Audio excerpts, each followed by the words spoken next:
The category is What the Trans, Darling?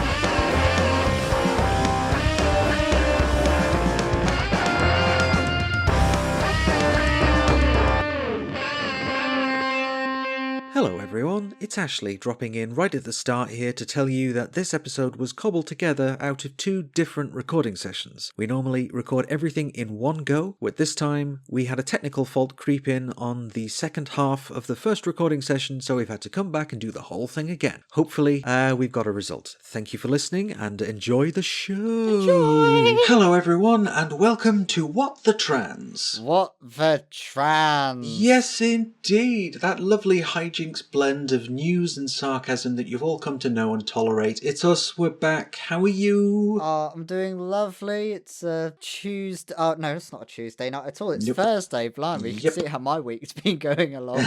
But yeah, aside from briefly having a moment of amnesia there for a second, it's been fairly good. My arms recovered from last week, which was one thing. And how's your week been? Hopefully you've kept track of the days.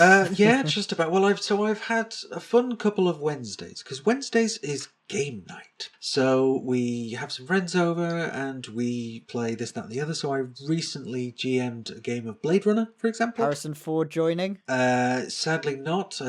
We couldn't, unfortunately our schedules just didn't work together. That and his agent ghosted me. No, I'm kidding, obviously. But there's another game that we played, which is I guess it's like an escape room, like a puzzle game that you play in your house, and once you've played it, you've done it then. But it's this lovely little box of documents and secret codes and, things, puzzles to solve like that. And it is, right. Yeah, and it is called The Medusa Report. And it's by a Dutch company, and so I backed this when it was, when they were first translating it into English, and it was apparently been wildly successful in the Netherlands, and so I've got the English version now, and it was so good I've ordered the other one, which is called the Van der Mist Dossier, and it's... Oh, these are some fancy names It as well. does. It's got proper detective vibes. Oh, definitely. So the Medusa Report was absolutely splendid. And looking forward to the next one arriving. I ordered it last night as soon as we finished playing, more or less. And we were like, yes, let's do the next one. It was just ace. So yeah, check those out. The Van der Mist Dossier, which I assume is good, and the Medusa Report, which is definitely good. Well, absolutely confirmed. And it's got all these lovely tactile things. It's got these photographs wrapped up in a piece of patterned paper that turns out to be important later, and there's all these documents and a padded envelope with CIA on it, and it's about Soviet spies and Russian defectors and the secretive poison, and it's great. It was really good. Sounds glorious. Yeah, it was awesome. So yeah, would recommend for a game night near you. But obviously, if you're reasonably local to Manchester, I can just lend you my copy. Yeah, just send us a DM. We can arrange. Probably effectuate this, yes. But it was so good, I will take one of your close relatives as a hostage until you finish playing it, just to make sure I get it back. Just for insurance. Is it like something where you can play it only once, or is it like a multiple replay?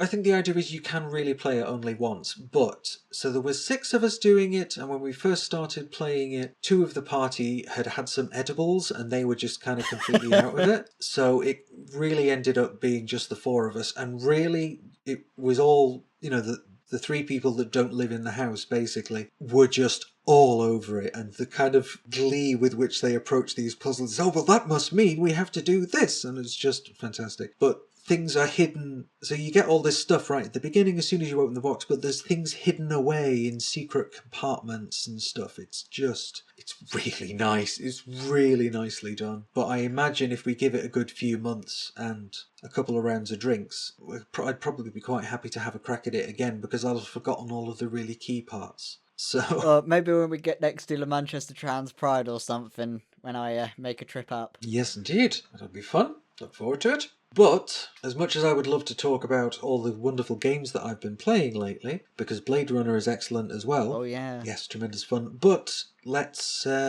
crack on, shall we? The first thing we do on the podcast is, of course, No, not the Not news. again. Yeah, I know. Every time we subject ourselves to this, and still not entirely sure why. Anyway, Self-inflicted at this point. yeah, it's basically there's no point complaining about it because we made this bed and we will damn well lie in it. So.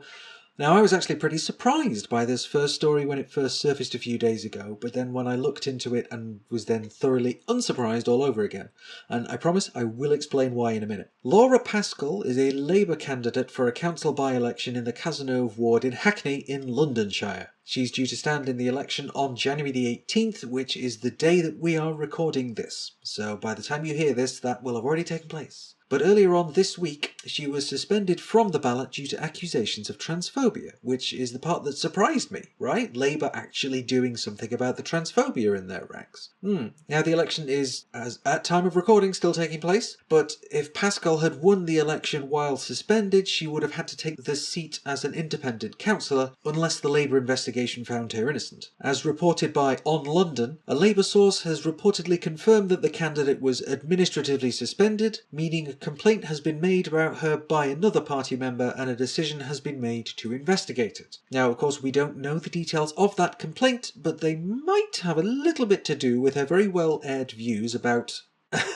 biological sex. Like this tweet from July of last year, which until a day ago as we record this was actually her pinned tweet on her profile and reads, "My embodied reality as a member of the oppressed sex class is experienced in a world where biology has a significant impact. You can believe what you want, but I believe that biological sex is a real thing and neither law nor some kind of new scientific consensus would change that. Although my inner pedant is compelled to point out that she spelled the word consensus wrong." Now, she has also said on social media, and I quote, that trans women are not female by definition, they are male. She was therefore selected as a council candidate well after voicing opinions like these, which is the part that led me to be unsurprised all over again. In fact, members of the community in Hackney have put signs on lampposts there with a selection of her social media output, and specifically the part where she liked to tweet equating trans women presenting as women to blackface, calling it womanface. The sign reads, "We are local supporters of Labour and we demand Laura Pascal withdraw." But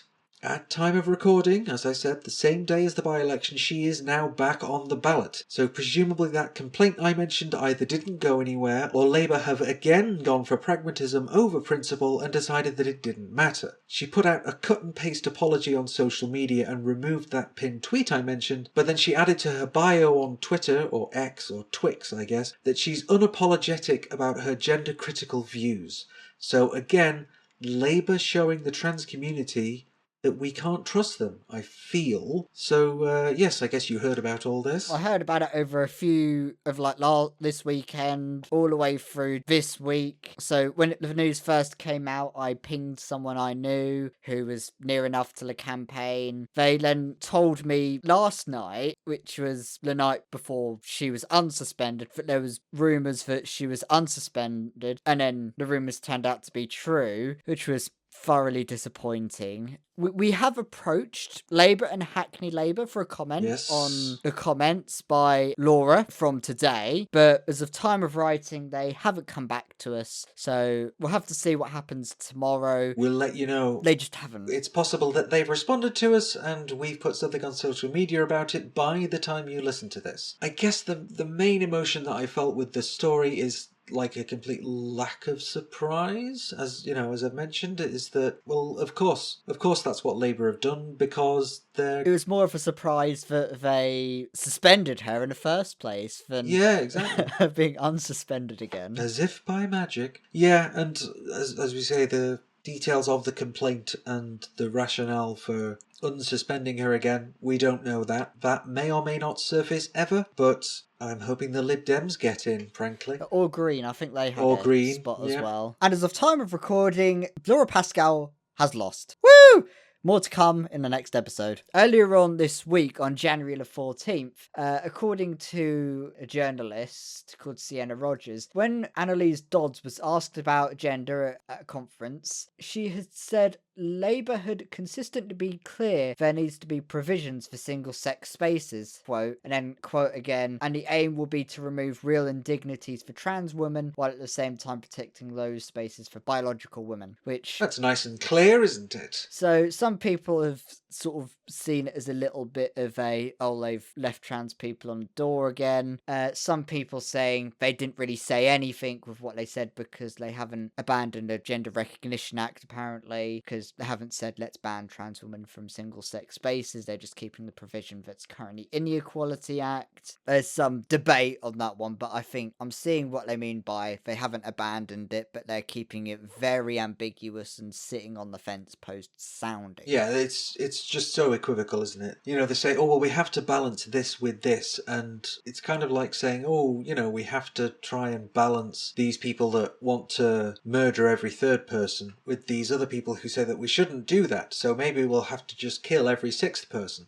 Like, what balance do you intend to strike with these people that want to see trans people completely railroaded out of public life and worse? And quite frankly, from Labour, all I'm seeing is they're just going to excuse transphobia and then just proceed to make the progression of trans rights stagnate throughout their term in power. It's somehow horrid that I have to then say, but the Tories will remove our rights, but then they'll be worse between the two. It's like, which is your favourite flesh-eating virus?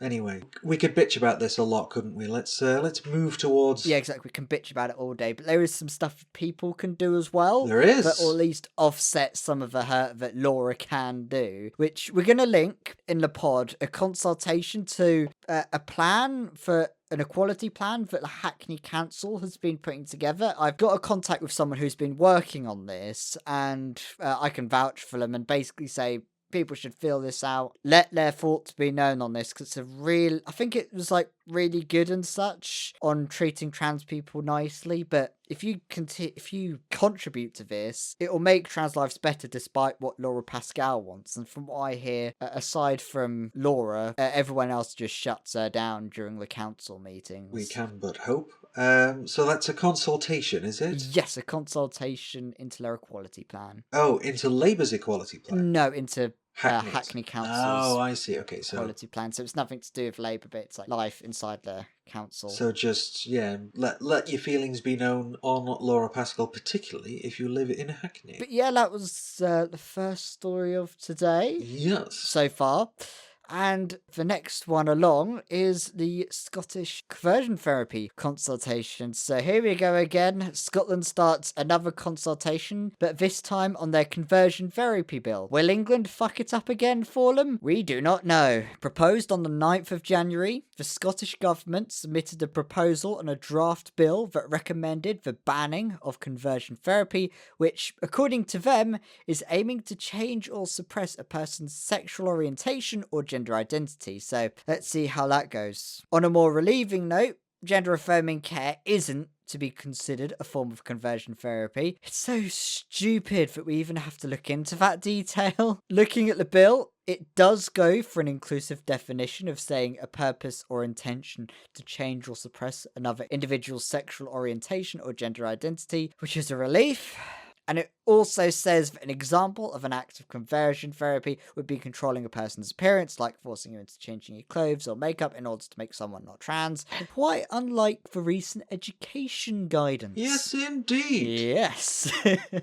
Of course, it pissed off the right people, with LGB Alliance expressing their crooked concerns, with director Rhonda Hotchkiss saying transing the gay away is the real conversion therapy. However, as a prison officer, clearly she's not the most qualified to make that assessment. We have a feeling that this bill is going to take a long time to be consulted on, so we'll have to see what happens. Yeah, absolutely. And I think because we've talked about consultation fatigue before, I think, because there are so many consultations, aren't there? And it's like, at what point do we say, okay, I'm fucking done with all the consultations now, please. Well, not even please. I'm done with this shit. I'm mad as hell. I'm not going to take it anymore. it's time for direct action. And where is that point? Because it's got to be soon if we're not at it already. In fact, I'm in a number of group chats where that point has been reached quite a while ago. Even in the internal What the Trans internal chats, we're at this point got a dedicated consultation guide team at this point. Yes, we do. Which is weird that's a thing. Weird that's necessary. Yeah, I know, it's so strange, isn't it? Although I was glad to see in the Scottish bill how gender exploration therapy, it's not mentioned in the consultation as like a loophole, because that's gender exploration therapy can be used by the organised anti-trans brigade as it's renaming conversion therapy, basically. But yeah, you didn't find it, did you? No, exactly. Part of me is on the other flip side of a coin, which is like, as well as it not being mentioned as a loophole, it was also not mentioned as a form of conversion therapy, another colloquial way of calling conversion therapy for trans people is gender exploratory therapy, but that wasn't in there either. I downloaded the whole consultation, pressed Control F, typed in exploratory therapy, nothing in there. So when it comes to conversion therapy for trans people, it's never an ideal thing from what I could see. Yeah, it's not what you want to have to do, and it's a good point actually. The fact that it's not mentioned at all might mean that the door is still open to it, so that's not great. But we did a democracy on this, didn't we? Oh yes, we spoke to our listeners. We went on the Twitters, or X, or our X social media platform, Twix, also a lovely confectionery at the time. Mm-hmm. When we polled our audience, the question we gave them was, will Scotland end up banning conversion therapy for LGBTQIA plus people, or will the Tories ruin it? 36% of the people said Scotland will ban conversion therapy. However, 64% said the Tories would ruin it. So, take that as you will. Yeah, so I think as a community, we are definitely over the Tories. That's the understatement. We're definitely getting a bit sick of them, aren't we? Just slightly. Just a little, yes. Today, I'm putting it mildly. I have no idea why I went for that particular accent, but it's fine. One of the people who interacted with the poll actually said, if you had a poll about tomorrow's weather with Tories will ruin it as an option, you know which one's going to get picked the most. And I think that's fair enough. But to be fair, you could argue with climate change legislation being scrapped, you could actually blame the Tories in a literal sense. That's bloody hell, man. You've taken it even further than I thought possible. But yes, that is literally them ruining the weather, isn't it? Yeah. Thanks, Tories. Some of our listeners also said that even if it wasn't the Tories, the Red Tories could do it as well, as some lovingly call Labour, and that both of them would enact Section 35 on that front. Yeah, the blocking that was used for the very first time to stop the gender recognition bill in Scotland. Haven't used it for anything else before, but they decided the very first time they're going to use it is when Scotland is trying to grant trans people, rights and dignity. It wasn't exactly on the list of cards of constitutional crisis being caused by trans people. It wasn't exactly a thing we were expecting. Yeah, it wasn't on the bingo card, was it? Although, well, if you believe what they say about it, then the fact that trans people exist is already causing the end times. And just imagine some evil, terrifying, churchy music playing behind me saying that. Obviously, we'll see how that develops, won't we? We'll just have to keep our eye on it and try and be optimistic, she said, pessimistically. Optimistically pessimistic is definitely the way to... Cautiously optimistic is taking it a step too far for how most of us feel, I think. It's like, the barge pole is this big, just put a little extra meter on that extension of your barge pole to go with it on that one, because when it comes to consultations, you saw how long the Gender Recognition Act one went on for, and how long the conversion therapy consultation has been in England as well. And given the current government's propensity to throw out consultation results that they don't like. Oh, exactly. And with with Scotland and the next general election, and maybe Labour having a bit more of a foothold from what polling might suggest as well, it could add an extra dynamic. Indeed. If the SNP or the Scottish Greens don't quite have a foothold they happen to have, but there's a lot that could go and happen with this one, in a sense. But even Labour has a trans-inclusive conversion therapy bill in their manifesto still, so there's still that dynamic that might happen as well, that makes it even more unpredictable. Yeah. Well, we can but hope. And all we can do is watch and wait, and when the time comes, vote. God, it's either you vote now. If you don't vote, you'll never vote again. Pretty much, yeah. Fun times. Anyway, let's move on, shall we? Done, on to the next one. So this one starts out sounding kinda like good news, but might actually end up being a little bit more problematic. You see how much of a surprise that was for you? It was shocking. You're astonished right now. Yes, I've been watching The Good Place. But I speak, of course, of the ostensibly good news that a new hormone clinic for trans youths over the age of 16 has been approved by the Care Quality Commission, or CQC, and is set to open fairly soon. So that's the good news, right? And it's pretty good, isn't it? In this current climate of unrelenting hostility from media hacks and politicians alike, it's good news that something made it through at all. And yes, indeed, it is. But, of course, and there is a but, it brings me no joy to tell you this, but it will of course be a private clinic, being part of Gender Plus, which at the moment offers paid psychological support to young trans people. Gender Plus is run by several clinicians who were previously based at GIDS, and with this new clinic they'll be able to offer hormones to over 16s who have had a minimum of 6 sessions of their psych therapy. None of this is ideal. It certainly doesn't fit in with the findings of the recent CAS review, which concluded that gender services for young people needed to be fundamentally different than they are at the moment. This seems to largely be replicating what's been done before, but we have to pay for it this time. However, it's also been pointed out to us by Dr. Cal Horton that one of the directors of Gender Plus has apparently published an article within Archives in Sexual Behaviour, a sexologist's journal, which is currently being edited by our least favourite Canadian supervillain, Ken Zucker. Zucker was of course the head honcho at Canadian gender clinics for many years, and whose entire treatment plans seem to be gatekeep until desistance. There are any number of horror stories about Zucker, which we won't be going into here, but to be published in a journal that he is editing is kind of problematic in and of itself. As Dr. Horton put it, no one respectable would publish with Zucker. Apparently, the article in question has already been very helpful to those who have used it to support greater control and violence towards trans children, and it raises questions as to the clinic's commitments to ethics, child rights, and a host of other concerns. So it's all a bit of a mess.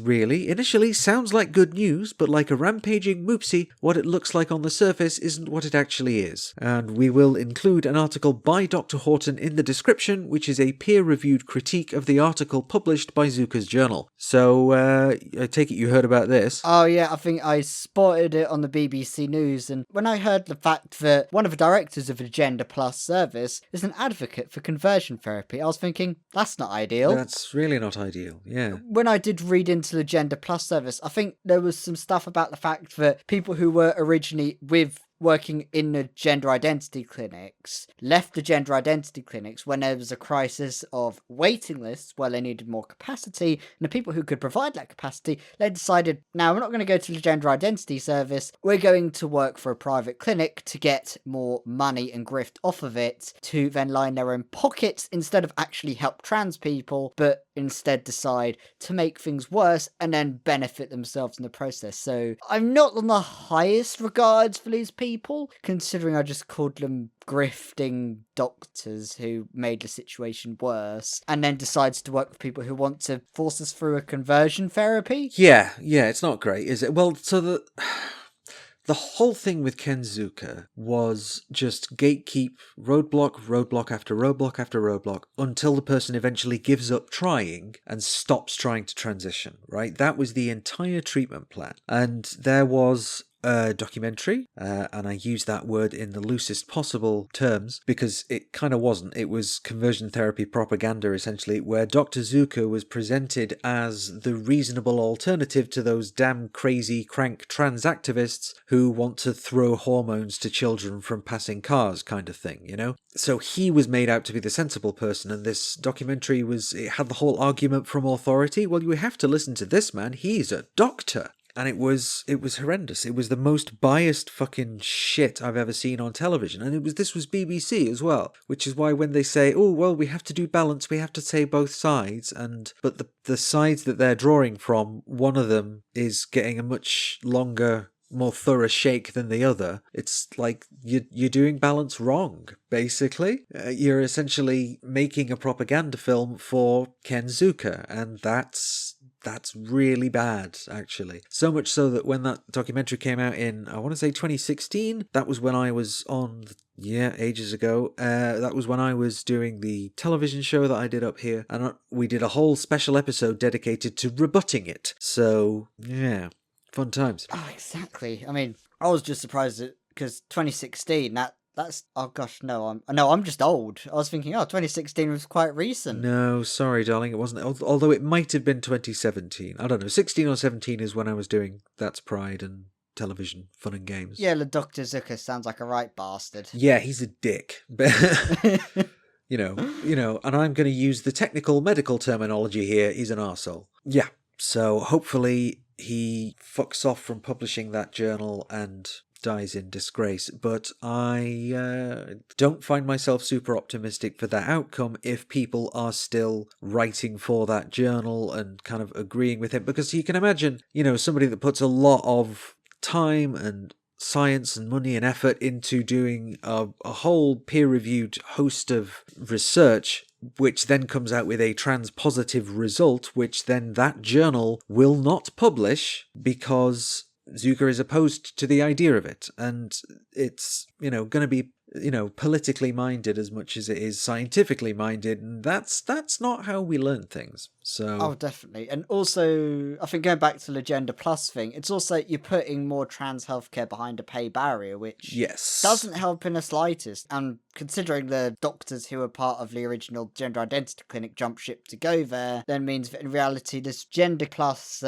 service, in reality, just exacerbates problems rather than solves them, but then tries to pose themselves as the vanguards of to help trans people when it's quite frankly the opposite. Yeah, exactly. So I'm just really pissed off at them for leaving and then deciding to grift. Yeah, pretty much, justifiably so. But yeah, I mean, we could sit here and talk about people being dicks until the cows come home, but I don't think we can, unfortunately. The name of the show is not creative swearing. No, exactly. So let us crack on. To more people we call dicks. Yes. AKA EHRC. In our opinion. It's very important to say that in our opinion, these people are whatever, rather than saying scientifically we can prove that these people are, which even if we did make that claim, it would be better science than what Ken Zucker does. But that's only my opinion. You see what I did there? Oh, yes. Just covering our backs.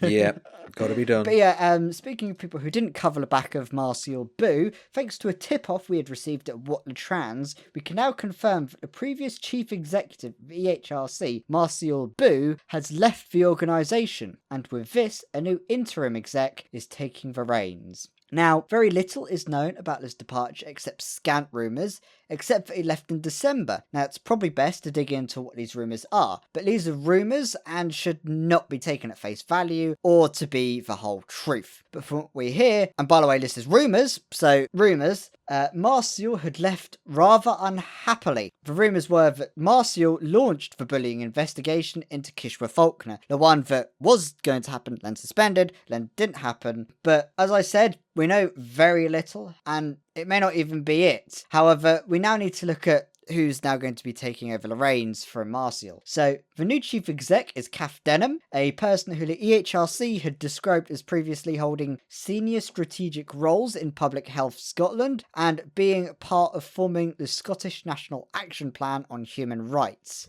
But aside from that, we have found very little about Kath's stance on trans rights. It was so very little, and we don't know what's going to happen. And with her being an interim chief, she won't be making any long-term decisions on what's happening for EHRC either. And that will have to come down to who is appointed. But the question is, when will the appointment happen? And will it be Labour or will it be the Tories who will decide? And whoever that person is, if it's appointed Labour, will give us a very clear indication of a direction of where Labour wants to take trans rights. So, Yeah. In a sense, this story is a bit of a tricky one to report on because it did happen and we received information from a source we do not intend to name. But we actually know for a certainty very little about what's happened. But, we're reporting what we've been told, essentially. Oh, exactly. And I think the only reason we managed to get it confirmed was because in the EHRC's own website, where it talks about who is the EHRC, who's the board members, it then goes to say Marcial has left. And CAF has taken place.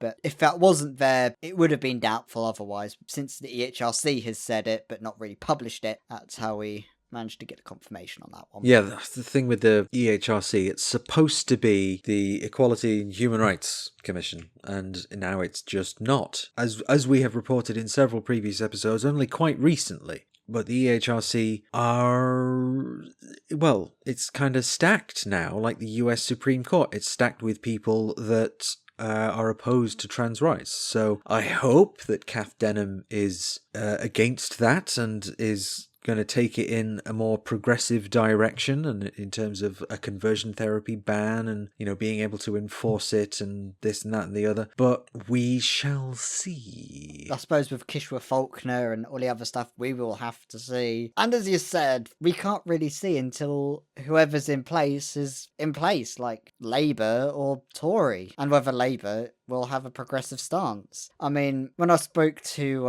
Evan, which you'll hear later on, even he was like, yep, they're rather crap. Because they were too used to Democrats being like, yeah, well, we need to use this partisanship to go full-throated support of trans people. But then Labour very much less. Not ideal. No, far from it. Our source also mentioned that Martial Boo was a professional fence sitter, apparently. So now that Boo has left, is the EHRC just completely stacked with transphobes? As I mentioned earlier, you know, is that the case, or are there still some people who decided to stand and fight and try and resist some of these awful changes? Because I know a lot of people from the EHRC did resign in protest at various points over Faulkner's tenure. Oh, exactly. There was that Vice article as well where it just showed how tremendously it's changed. There was 2 Vice articles, in fact, from Ben Hunt. Ah, yes, Mr. Hunt. Not to be confused with Jeremy Hunt. Yeah, not a good way. I was thinking Mr. Hunt from Life on Mars, but that's probably a little before your time. So Yeah, I was about to say, I know the name Life on Mars, but not the Mr. Hunt. he was just a character in it, and that's us getting slightly off topic. Although, as far as the EHRC are concerned, the GANRI investigation into them is still continuing. GANRI is, of course, the UN body, the Global Alliance of National Human Rights Institutions, and that investigation into the EHRC is still taking place. That is ongoing. So we'll see what milquetoast nonsense the UN come out with about that when the time comes. Because it's either they do some... Most they can do is downgrade it, but they can't change the internal structures. It's just how... It's just, for the EHRC, it's can we still look good in this or not? Yes. In this case, and can they pass off a faux amount of concern, but they're not quite adhering to international standards, which, as you may have guessed, is a... They don't really care. Yeah, and also people who don't really care about human rights, who really shouldn't be in that position. Yes. So, as we've mentioned, the last couple of weeks have been a bit rubbish, like some kind of bullshit pie with sprinkles and a cherry on top. Joanna Cherry, to be precise. You may have heard that name before. She's an elected member of the Scottish National Party and is quite vocal about her views on trans people, and unfortunately, not in a good way. Now, while we have mentioned Cherry a few times here on the podcast, we haven't really drilled down into her views, so for the uninitiated, here's a quick rundown of the last couple of years. Joanna Cherry sits on the Sex Matters Advisory Board, with the name of which is all by itself a coded dog whistle phrase for people who call themselves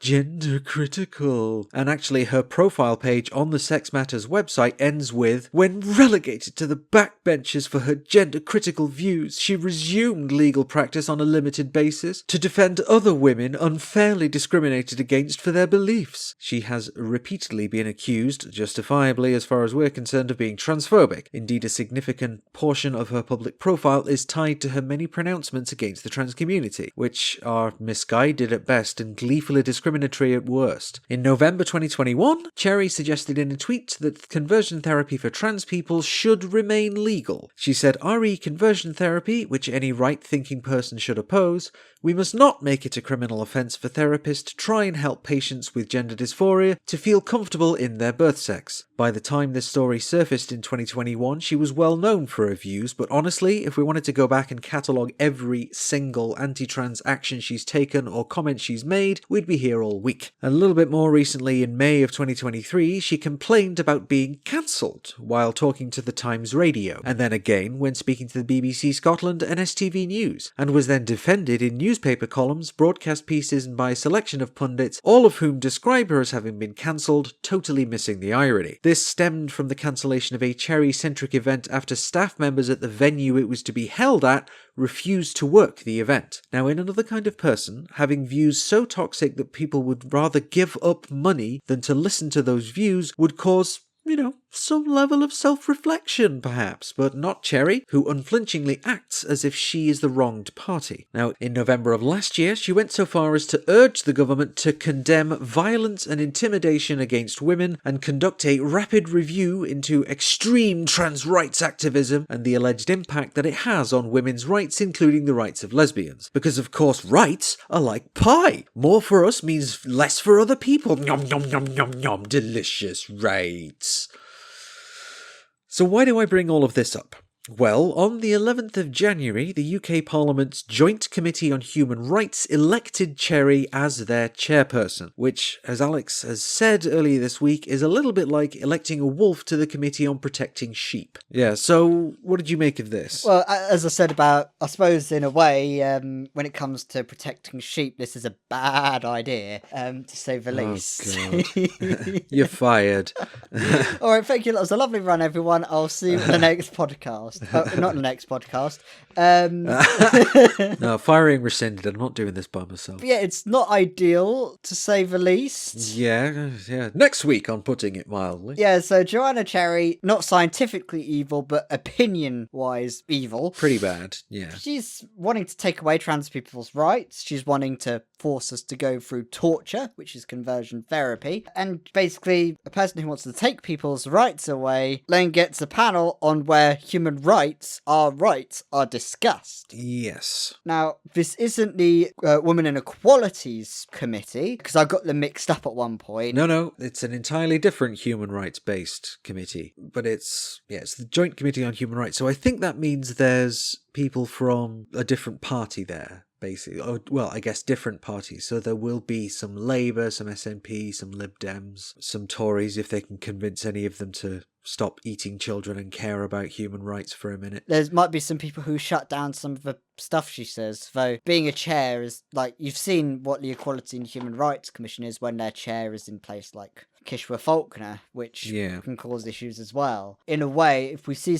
a statement from the Human Rights Committee, you have to take it with a pinch of salt with who's on the head of it. Yeah, as well. I was going to say that's what we have to do for a lot of organisations now in the UK is, well, check who's involved and who's written it before we decide, okay, is this actively transphobic or just really misinformed? Oh, exactly. Often it's both. Woefully so, yeah. I mean, I wasn't the most familiar with Cherry prior to, the situation with the debate in Parliament where it was like the Equality Act review, where there was like the petition that came in and there was like a whole eye roll she gave about the topic of trans people's mental health. Yeah, well, and specifically the suicide statistics, wasn't it? Because Cherry has several times said that trans people are weaponising the suicide statistics to garner sympathy.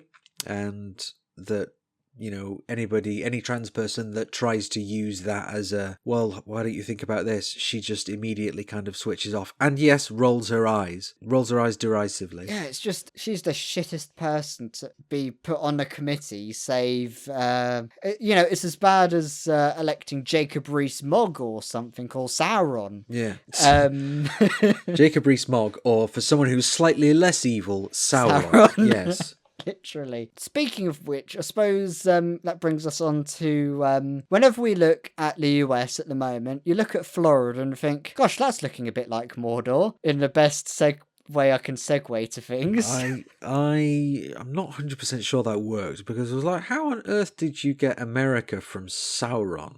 But I get what you're going for now, and, it was a good effort. Yeah, exactly. Silver Star, an attempt was made. So, yeah, we'll have to see what kind of work the Joint Committee on Human Rights now puts forward. I'm not even cautiously optimistic here, because Joanna Cherry is such a horrible person. But as you said, the vindictiveness, the absolute audacity at times, as you said, doesn't self-reflect. But I suppose we better move on to the next thing on that front. The main course, yes indeed. We've gone from dessert to meat. Or delicious nut roast if you're vegan, which is what we had for Christmas dinner, and they were fucking delicious. So, darling Alyx has had a sit down with... We sat down with Evan from Assigned Media, and for a while on the pod, we hadn't really covered the US in a significant... it's been a while. So I was like, we need a quick recap from 2023 to 2024, see where things are at. And as Evan is a reporter in the US, I thought he'd be great as a person to sort of give us a quick catch up. Yes, indeed. On what the situation is with that. All right, let's play the tape. Play the tape. So I'm with Evan from Assigned Media. He, him. Hi, Evan. How are you? I'm doing really well. Thank you so much for having me. No worries. I've got you on to talk about a rather sizable subject today from what we introduced, wasn't it? A little bit. This is everything going on with trans people in the US legislatively in the last year or so, right? Well, quite frankly, it's looking at that giant map that Erin Reed made and then go, why does Florida look like Mordor right now? Yeah. Florida is, I think she lists it as do not travel. Of course, it's a quite populous state, and there are a lot of trans people still living there. So do not travel, while is something that I would definitely take that advice and would sort of suggest your trans listeners take. There are still a lot of trans people who have to live in Florida. The Florida governor is running for president very unsuccessfully. His name is Ron DeSantis. It's been a complete bust, but he made his sort of defining issue when he wanted to run for president, attacking trans people. So his state has really been a leader in banning gender affirming care for youth, but also regulating it almost out of any ability to access for adults. There are, I believe, bathroom bans in public spaces in Florida. If you're a transgender teacher, you cannot use pronouns that are different from your birth sex. You can't use bathrooms different from your birth sex. So, the audience can't see me, but if I was a teacher in Florida, I would have to use she, her, and use women's bathrooms and also I would be forbidden from explaining to the children why or what was going on, because you can't explain gender identity or transgender people or anything about sexuality in schools in Florida. Also colleges, oh God, I think. Yeah. I'm not exactly sure. I think some of the restrictions apply to all schools and some just to elementary schools. But yeah, it's a huge mess. And, because he was trying to become the president of the United States, it's kind of nationalized and become, really kind of the top legislative priority for Republicans nationwide in the United States over the last couple of years. Oh, exactly, because the education ban was coined "Don't Say Gay" or something, and then there was a war on Disney at one point, which was what? Yeah, the war on Disney, I'm a little less clear on that. I mean, what happened was that Disney kind of stood up against some of these very extreme bills, and Ron DeSantis said, okay, well, now I'm going to attack Disney's weird corporate fiefdom where they get to control the laws of the area that Disney World is built on, which actually does seem like kind of a bad idea. And so it's kind of this kind of evil corporation versus this evil governor who will win. And, as someone who doesn't have a lot of investment, it's kind of I hope they both kind of knock a chunk out of each other.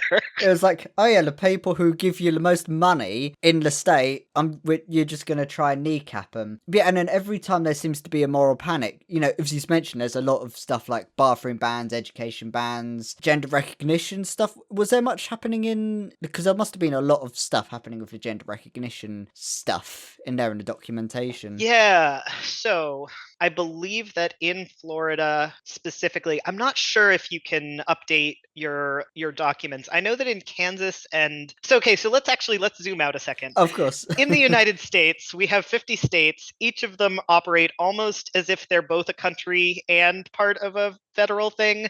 So the laws can vary very, very differently. And I'm sure that this is something that even Brits understand, but you may not understand quite how different it can be. There's no standardized process for changing your name on your license. That has to do with what your state is. So one state might require you to change your birth certificate first, and one state might have you just show up and say it, and that's all you do. And other states might have you change your federal Social Security documents first, and then they'll update it. In Kansas and Tennessee, currently, there is no way to change, like, they made it illegal to change your gender on any of your documentation. And if you go to renew your license, they will revert it. So if you are a trans person living in Kansas or Tennessee and you have been, a trans person who, transitioned 20 years ago and is, stealth, if you renew your license, and it is not entirely clear like how they'll dig up this records, but if you renew their license and they know that you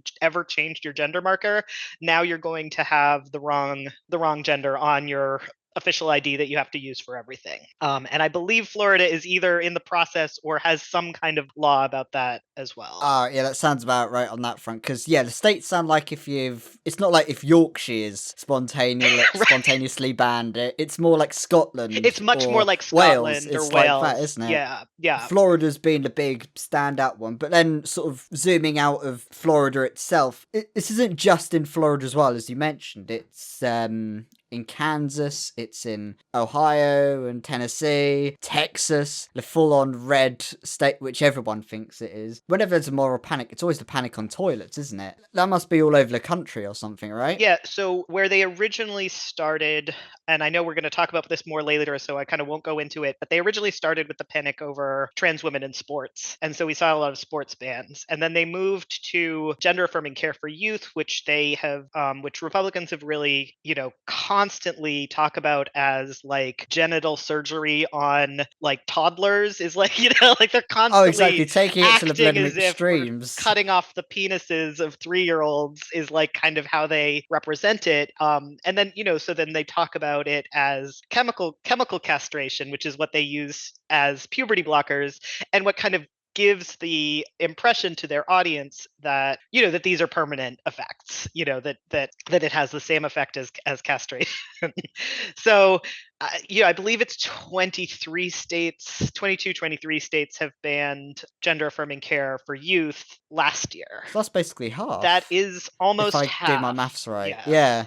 And the states where this is concentrated are states dominated by Republicans. So in addition to Florida and Texas, it is most of the US South and a little bit, kind of into the US to the Midwest, kind of, and to some extent the West. But generally the West Coast is sort of safe. The Northeast is sort of safe. And it is the South and the Southwest and the Midwest, which once you get into the Midwest, it's a little more of a patchwork. The West and the Midwest are a little more all over the place. So 23 or 24 have done the medical care, didn't you say? Right. So most of the medical care ones are bans on gender affirming care for youth. And to just zoom out again, in addition to all of this mess in the states, we also have the court system, the federal court system, and also state courts. Each state has their own constitution. So all of these laws that we're talking about have been challenged in the courts pretty much. And there's also a patchwork of which courts have said, yes, you can do this, which courts have said, no, you can't, which things are being appealed. So it is a little bit unclear where everything is going to kind of fall out. And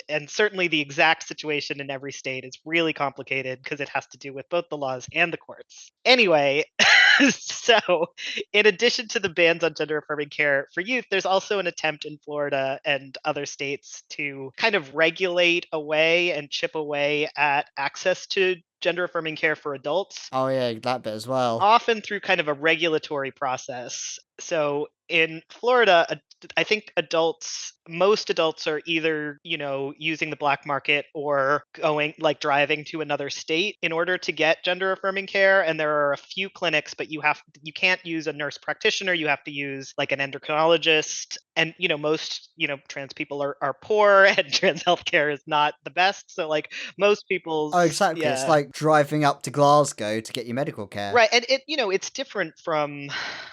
I think it is different from the UK in that most people are using what you would think of as like the private health system where you're self-paying, but we have much cheaper options for the private health system. So for instance, I self-pay for my gender affirming care. It is not that expensive, but I use a nurse practitioner. That's the kind of thing that they're sort of trying to regulate away. All right. So we wanted to move on to bathroom bans, I think. That was the other one, wasn't it? Because that's always seems to be the one which everyone obsesses with in the UK. That's one of the other ways to take trans people out of public life. Yeah.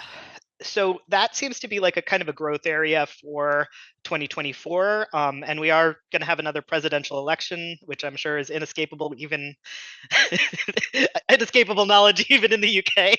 But we're going to see more and more of that nonsense coming up until November of this year. So all of the Republican politicians are kind of trying to outdo one another in how tough on trans people they can be. So, in Missouri just this past week, there were like 9 anti-trans bills that were like debated in a single day. And a lot of them were kind of copy paste jobs. So you've got the same bathroom ban introduced by 3 different legislators, all of whom want to go and on re-election tell their constituents who are also Republican assholes. I introduced a bill to ban trans people from bathrooms. Oh, joy.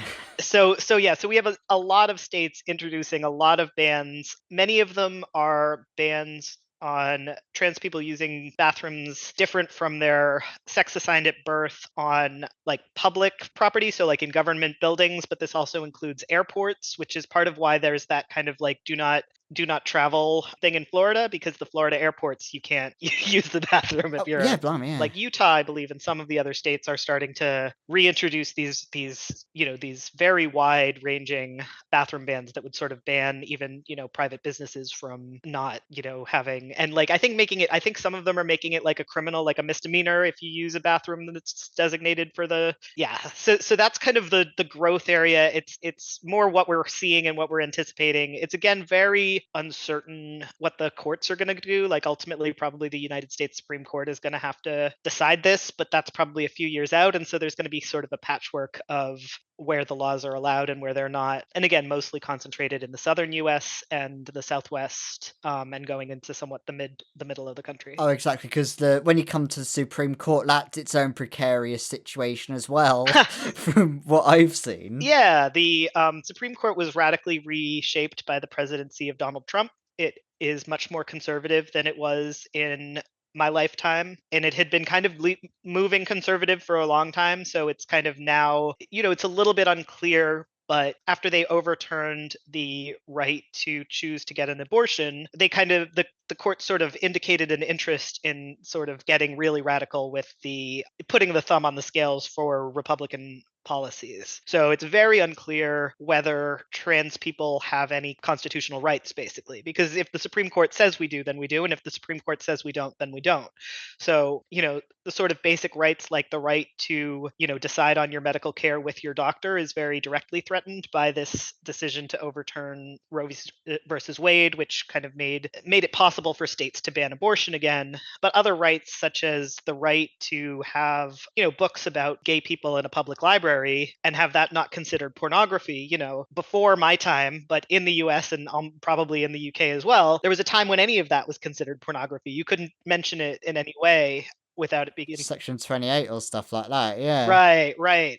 So they're kind of trying to bring back that, and it's a little unclear if the Supreme Court is going to go along with that. And then bathroom bans as well. It's like, it would seem to be unconstitutional, but we'll have to see when they get there, isn't it? Yeah, what these right-wing assholes kind of decide is constitutional on the ground. So. Oh, definitely. So, and you also mentioned early education bans, because that's been quite a big one. As I said, don't say gay, but the entire, when it comes to the US itself, like how many states have been trying to get at that one? I think most of the states that have banned gender affirming care also have some sort of like safe schools or parental rights in education kinds of bills. Usually they're not as extreme as Florida, but there's a lot of bills that are allowing parents to challenge like material in school libraries. And that definitely is targeting anything to do with the LGBTQ community, but it's also kind of,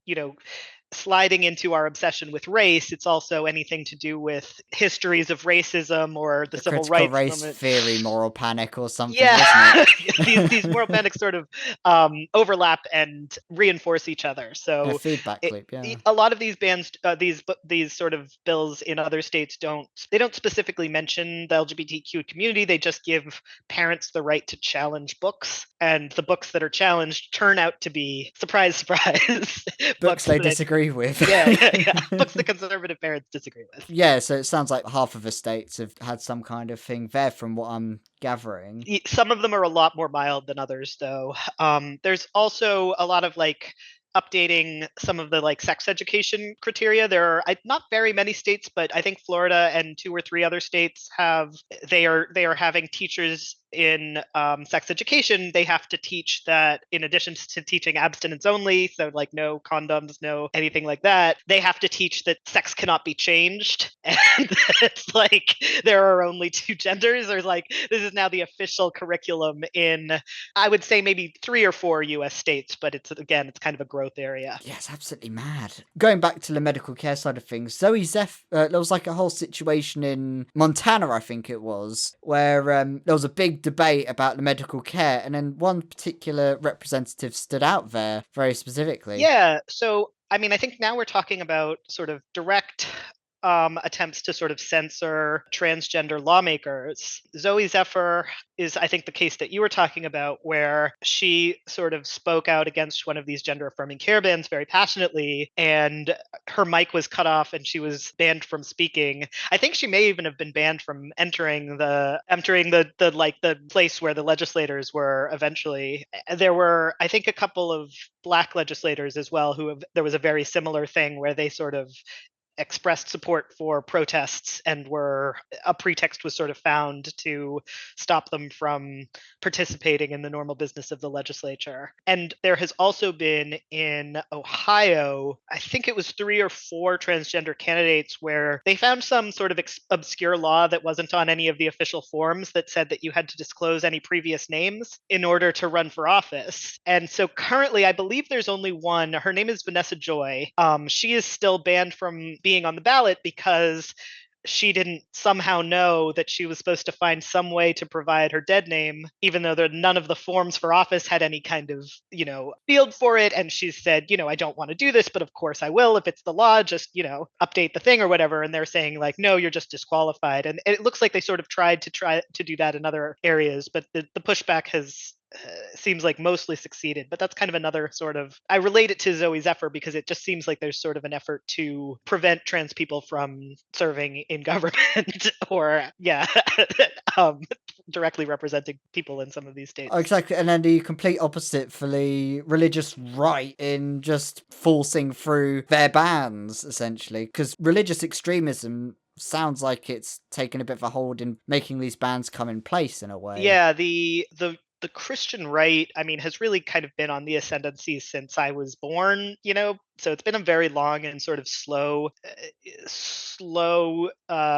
erosion of sort of the secular and separation of church and state, basis of the kind of laws and governing of the country. But they're really feeling their oats currently. They're really on the ascendancy. It just doesn't seem like anything other than sort of a theocracy will really do at this point for some of these most extreme, religious right members of the Republican Party. And it just also seems like they're completely in control of the party.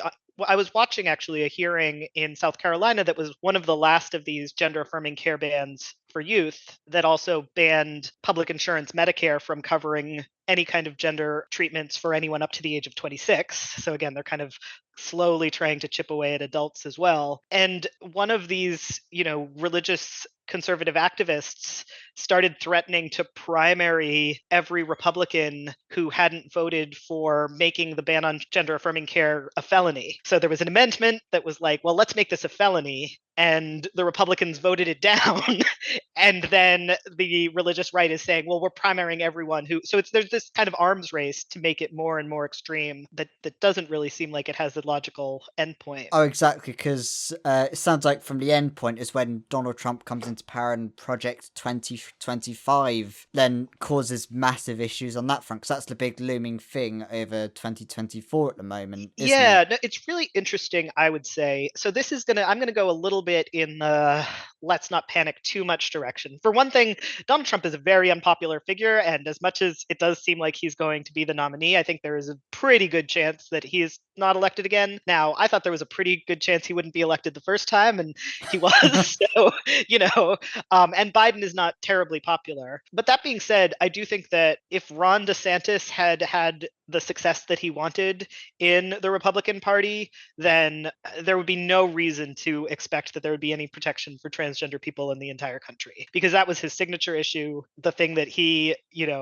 worked the hardest on in Florida, and would almost certainly have been his top priority coming into the presidency. Donald Trump is very willing to hurt trans people. He's very willing to put in laws that attack trans people, but his real passion is racism and, anti-immigrant, especially anti-Hispanic, racist kind of stuff. So while it would be very, very bad, and this Project 2025 thing, basically, it's very serious. It represents the vision that the evangelical conservative Christian activists have for a government that is sort of overtaken by, Christian values, so to speak. And targeting trans people is very much part of that plan. But I think it would be a little bit like if maybe Stonewall UK put out like a list of legislative priorities and also like had a lot of billionaires behind them. So, it's like only, more right? scary, like more likely to be turned into law than the most pie in the sky hopes of LGBTQ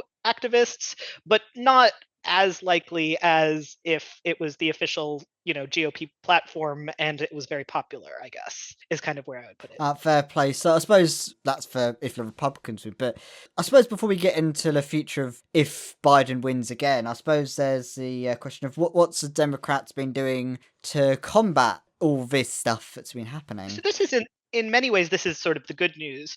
I think one bit of really good news in the United States is that partisanship, which everyone is constantly, moaning about and crying about, is really, really good for the trans community, because the voters really don't care about trans people. They don't care about hurting us, and they don't care about helping us. So the bad news about that is that they're not protecting us from these like crazy laws in the southern states. They're not really rising up and saying you can't do this. But the good news about that is that Democrats have really no motivation to kind of do like what Keir Starmer is doing and kind of pander to the quote unquote center by like throwing trans people under the bus, because the partisanship is that, Democrats are for trans people. That's sort of part of their party identity. And there's less and less kind of crossover. There's less and less people in the middle. So the need to kind of reach out to transphobes is kind of less there, which means that in Democratic-led states, there's been a lot of effort to try and protect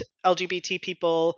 There's been a lot of efforts to try and make it so that, if a family is moving to another state, or if they are seeking treatment out of state, they're kind of putting laws in place where it's like, well, we won't turn over your medical records for this reason to your home state, or in a custody dispute we will sort of protect the parent that is affirming the child rather than allow the other state to come back and take this child. A lot of this is sort of symbolic, but you want to see the symbolic, support. A lot of it isn't necessarily, some of it is robust, but a lot of it is just signaling that Democrats are strongly in support of the trans community. And again, the good thing about that, and also national Democrats. So in our Senate, in order to pass a law, you need 2/3 of the Senate to go along with it. And that's again good news, which means that even if Republicans are fairly successful, unless the Supreme Court and or the military and or armed insurrections overturn the entire way things are done, even a minority of Democratic senators can just say no to sweeping restrictions on trans people nationally. And, I think a more likely situation is that the blue states are going to be places that are relatively safe and relatively supporting, and the red states are going to be increasingly hostile. And I would not be at all surprised if that black on Florida that says don't travel here creeps into the rest of the country, the rest of the red currently on that map. So the South and the Midwest and the Southeast, more and more being just a place that trans people, it's very difficult to live, that more and more people move out of those areas. Children in those areas that are in unsupportive families are in very, very dire situations. And even traveling to those areas, if you want to be able to use a bathroom or not be kind of harassed, I think maybe more and more a bad idea. Oh, exactly. Because it sounds like even if Biden does win the election, there's still going to be this rumbling on in the red states to carry on. It doesn't sound like there's the roadmap for the exit is very close in terms of when it comes to the red states. Yeah, I am definitely saying that like the optimistic maybe picture is that we have a couple of decades of pretty rough time that is mostly concentrated in those red states, and the pessimistic is, you know, some of our supposedly left or supposedly centrist media have kind of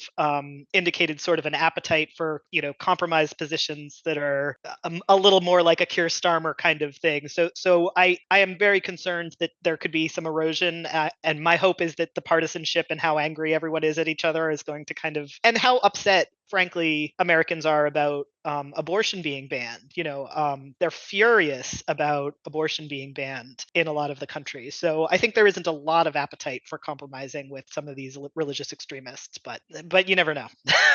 See, I suppose that pretty much rounds up what the situation is in the US in that situation. So thank you for coming on. So in terms of the life at Assigned Media, have you got anything good coming on that our audience can check you out for? Yeah, I mean, Assigned Media is a daily news site. We write about what's going on in trans issues in the US, particularly with an eye towards what is going on in conservative propaganda, what the messages are, doing a lot of fact checking and a lot of making sure that if people hear some crazy story from their, you know, ridiculous uncle, they can kind of have somewhere to go to find out like, oh, what actually happened there.